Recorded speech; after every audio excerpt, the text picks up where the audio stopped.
Hey guys, so welcome back to Thornapple Creek Farms. Today we're going to talk about electrical fencing. I tell you what, it's like a blessing and a curse, right? So I mean, it's amazing. I mean, I got 3 hot wires, barbed wire on the bottom, and I can keep a 2,000-pound bull inside. That's all it takes. I mean, stretched with a post every 20 foot. He respects it. Now I'm not saying all bulls will do that, but my bull respects that setup.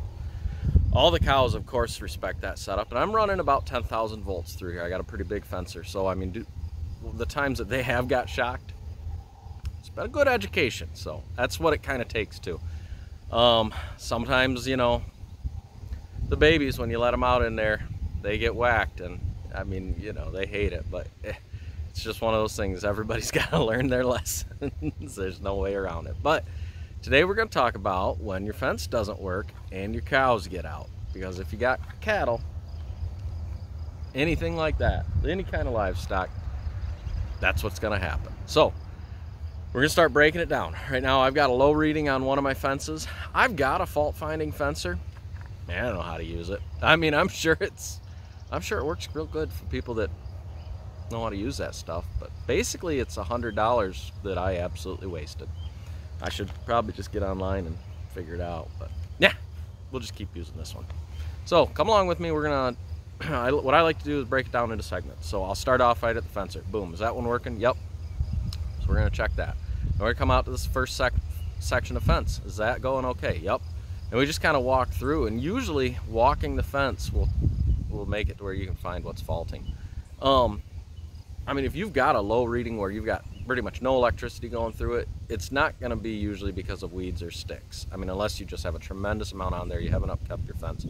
But if you keep up your fence and you're getting a low reading, all of a sudden you've ground it out somewhere. So that's my best advice to you. I mean, I go around, I will pick off the sticks and the weeds, but I'm not looking at that as my problem. I'm looking for a chunk of barbed wire that come up out of the ground from somewhere, insulator that come loose, and now I'm grounded out to a T-post. That's when you get those complete low readings. So come along, let's take a look. We're gonna break this down and see where it goes. Alrighty guys, here we are again at my fencer. So this is what I've got for my fencer. It's called the Holden Model 57, sold by Tractor Supply. It's an old fencer. I don't even know if you can actually buy this fencer anymore. I ended up buying it online on Marketplace. Someone was getting rid of their fencer and I picked this up for 30 bucks. These good fencers will cost you a couple $100. So the first thing that I wanna do is get it isolated, make sure that the fencer's not broken. Every time I've ever had a fence problem, it's never been this, but it's always the place to start. So the smart thing is to unplug these things whenever you're working on them. Now, that being said, I'm not usually very smart. I have gotten shocked by this one. Funny story, the worst time I ever got shocked one time was I had my knees on the ground. So if you're standing in shoes, get shocked, it still real hurts. But if you've grounded yourself to the knees, or to the ground, it real hurts. So I'm on my knees, dropped my wrench on the other side of the fence. Well, just gotta reach through and grab it, right? I reach through, grab this wrench, right as an electric wire catches me in the neck. I sat there and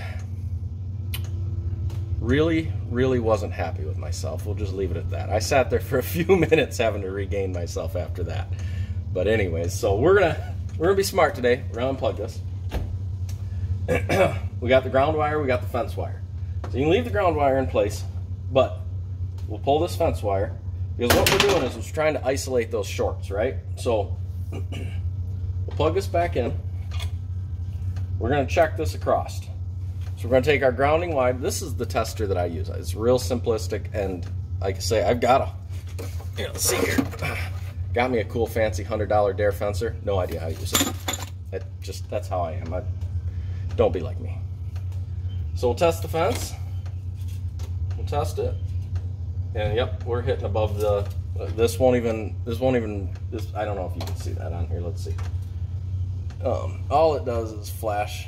Yeah, I don't think you're gonna be able to see it, but all this does is flash up to, and it goes up to 7,000 volts. It's hitting all the way up to 7,000. So we know that we're good on that fencer. So let's hook back up this fencer and we're gonna work out where this short is. So right here we are, first section of fence. We're going to test this, see where we've got. We put our ground rod into the ground. Same tester out here. We're going to see where it hits. So in this light, it's tough to see, but So we've isolated this first section of fence and we're hitting at 7,000 volts. We're gonna check all 3 strands. It's like, say I got 3 hot strands out here. And yep, it's maxing out. Let's get up to this one, take a look here. Yeah, so it's maxing out. So what we've done is basically, so we've gone, fencer's good. Isolate the first section of fence, good. We're gonna move to the second section of fence, isolate that, see if that's good. What this does is process of elimination. We just get to the bad section of fence, then we walk that section of fence, find what's fault. So here we are, second section of fence, same thing, isolated this one, and we're gonna see what happens. Usually my faults are along this side of the fence, so we're gonna check. And there we are. So we got no reading on this fight. Well, we're getting like 600 volts through here. So what that tells me, I mean, as you can see, I mean, there's not a lot of ground debris or anything like that on this fence. There might be a branch. We'll walk the whole thing together and see. But the problem is the previous fence that was out here was this barbed wire. And I pull it up every time that I can get a chance, but it really needs to go through and have a specific time where I go through and actually get rid of all of it. Because that's grounding it out on a regular basis. Luckily my cows are trained, but they do like to test every once in a while, and if I'm unlucky and they test it on a time that it's grounded out, they're gonna realize it's out and they're gonna go out there if they can. A lot of times, I mean, you know, cows are pretty simple. They've food, water, shelter. They're pretty happy, they stay where they are. But different cows have different personalities. There's certain cows that I don't think ever test a fence. There's certain cows I feel like they test that fence every 15 minutes. So they're just like humans in a way. You can't guarantee how they are as a person, like personality. They're always kind of a little bit different. So let's walk this section here together and see if we can find what's grounding this fence out. All right, does everybody remember when I said usually a small amount of leaves and branches won't ground out your fence? Well, that's not a small amount. We had a windstorm here the other day, and I haven't got out here to check this, so I'm gonna guess right here is my culprit. We'll get this off the fence, we'll check it again, and we'll see if that fixed the problem.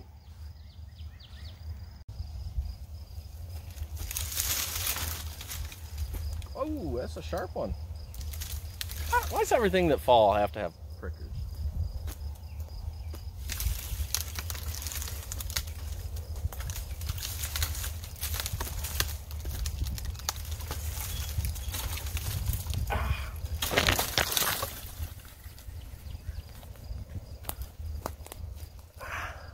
See that? Yeah.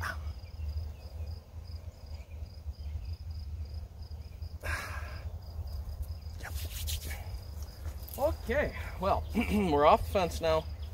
That's my neighbor's tree, but I'll head over here and get that cleaned up. He's got cattle, he's got milking cows. So try not to get poked again. And we need a saw and probably some gloves. But anyways, we found the problem. It's like I say, usually getting these fences figured out is just a matter of walking them and checking them out. Speaking of which, let's check. Let's see if we got the problem figured out or not. At least we got enough off of it right now to where we can tell if the problem's been taken care of or not.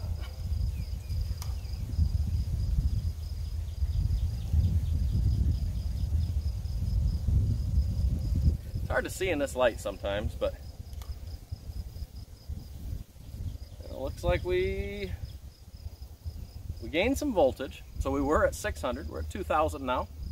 So that tells me there's something else down the line. Let's take a look.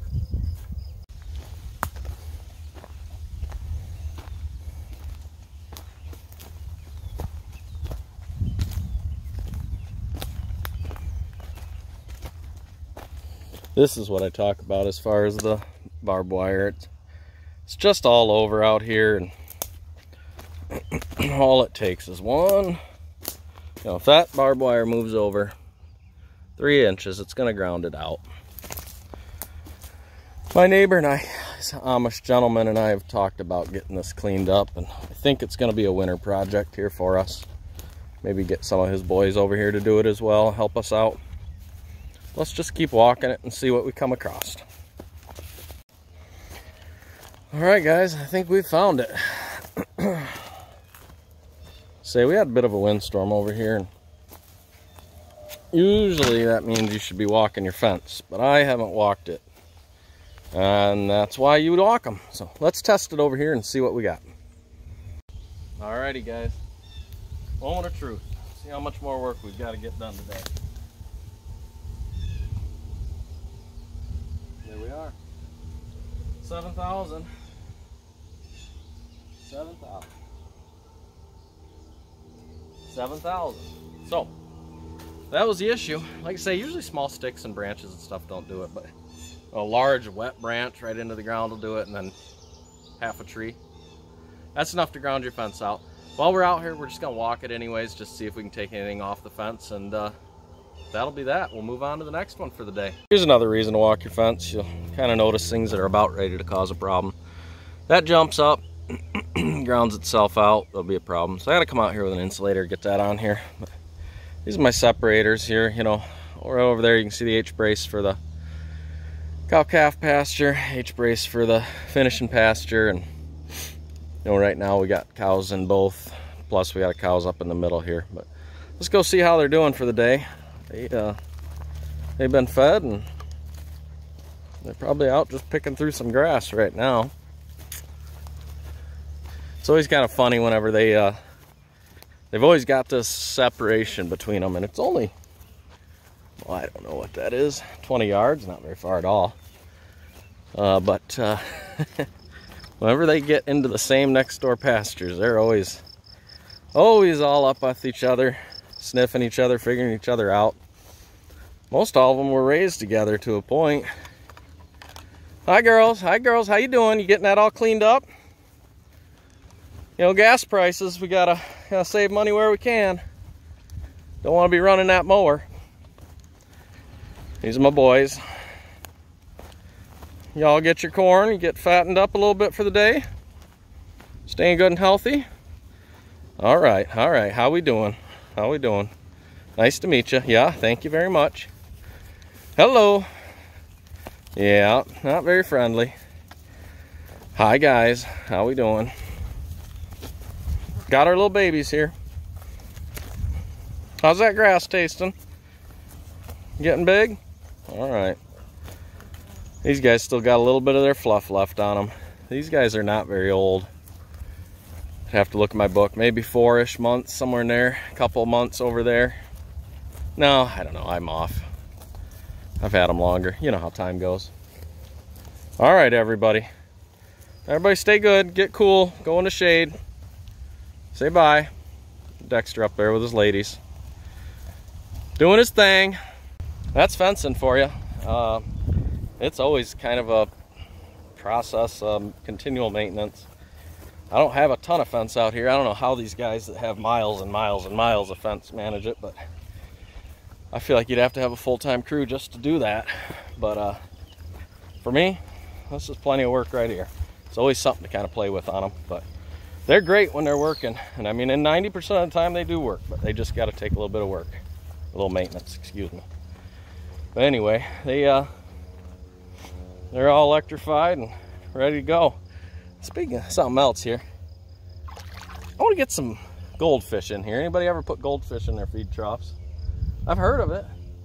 We get a little bit of algae built up in here, a lot of rust, obviously, you know, well water, but they don't seem to care. But anybody put goldfish in here? I think my daughter'd find it pretty fun too. So yeah, I don't really care about the algae. I just think my daughter will find it fun. But I'm gonna say that it's for the algae. Never spend farm money on things that are just for fun. No. All right, guys, thanks for hanging out with me. Like I say, if you like this kind of content, like this video, subscribe. I try to post often. Try to put in sometimes some helpful tidbits. But most of the time you're just gonna see me wandering around talking to absolutely no one. I feel real weird sometimes. Neighbors probably think I'm a little crazy. Never told them I do have YouTube videos. Probably should. Thanks a lot. Have a good day.